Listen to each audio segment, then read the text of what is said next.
La revue de presse internationale avec Regan Ranucci, bonjour. Bonjour Arnaud. Et on commence avec Nicolas Sarkozy. Il a tenté hier de rassurer les Français. A-t-il, Regan, convaincu la presse?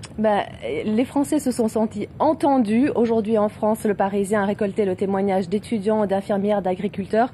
Tous l'ont trouvé rassurant et protecteur. Il a donné l'impression d'avoir pris conscience de la gravité de la situation, mais ils l'ont aussi trouvé moins sûr que lui qu'auparavant. Pas de propositions claires et concrètes. Il les a laissés dans le flou, s'en remettant au rendez-vous fixé le 18 février prochain avec les partenaires sociaux. Certains téléspectateurs ont aussi trouvé qu'il a changé, qu'il axait son discours beaucoup plus sur le social. C'est d'ailleurs la une du Parisien qui titre « Le virage social ». Pareil pour Libération, une pincée de social, selon l'analyste dans Libération. Avec une pincée d'ironie. Le sarkozysme de conquête est mort en direct à la télévision hier soir. Sarkozy est dans la peau d'un autre homme. Son mouvement perpétuel conjugué à un sentiment de toute puissance devait balayer tous les obstacles et les conservatismes. Mais la crise est passée par là. Elle a provoqué une rupture qui n'a rien à voir avec la rupture que Nicolas Sarkozy préconisait. Nicolas Sarkozy ne peut plus réformer la tête baissée. L'analyste conclut sur une question. La crise serait-elle en train de rendre Nicolas Sarkozy plus modeste? La crise a-t-elle changé le président?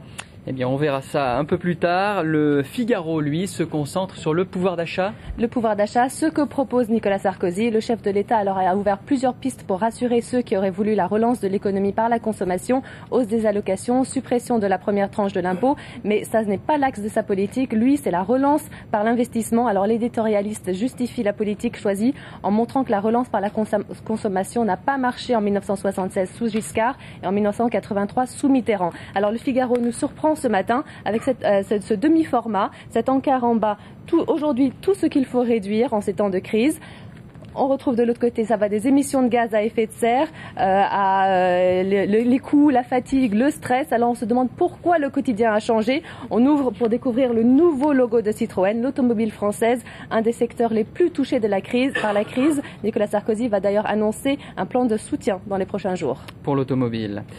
Regan, un autre homme politique s'est exprimé hier, c'est Barack Obama, le président des États-Unis, qui a écrit notamment dans les colonnes du Washington Post. Alors lui aussi a accompli un geste symbolique en temps de crise. Rassurer, c'était son mot d'ordre. Il s'est exprimé sur l'action dont les Américains ont besoin. Il s'agissait surtout de mettre la pression sur les législateurs pour que son plan de relance de l'économie soit adopté au plus vite par le Congrès pour sortir les États-Unis de la crise.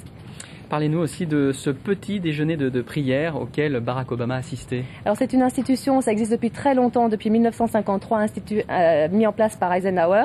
Alors c'est des parlementaires qui se réunissent avec des religieux et des invités d'honneur chaque année.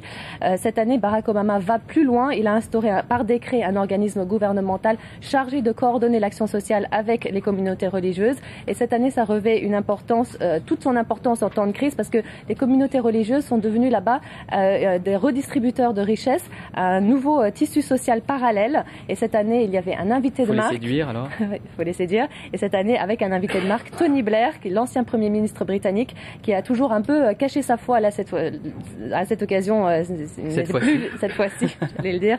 Ce n'était plus le cas. Il a un peu aussi en quelque sorte ravi la première place aux dirigeants européens qui voulaient être les premiers à serrer la main du nouveau président américain. Merci Regan Ranucci, c'était la revue de presse internationale. D'autres informations à suivre bien sûr sur France 24.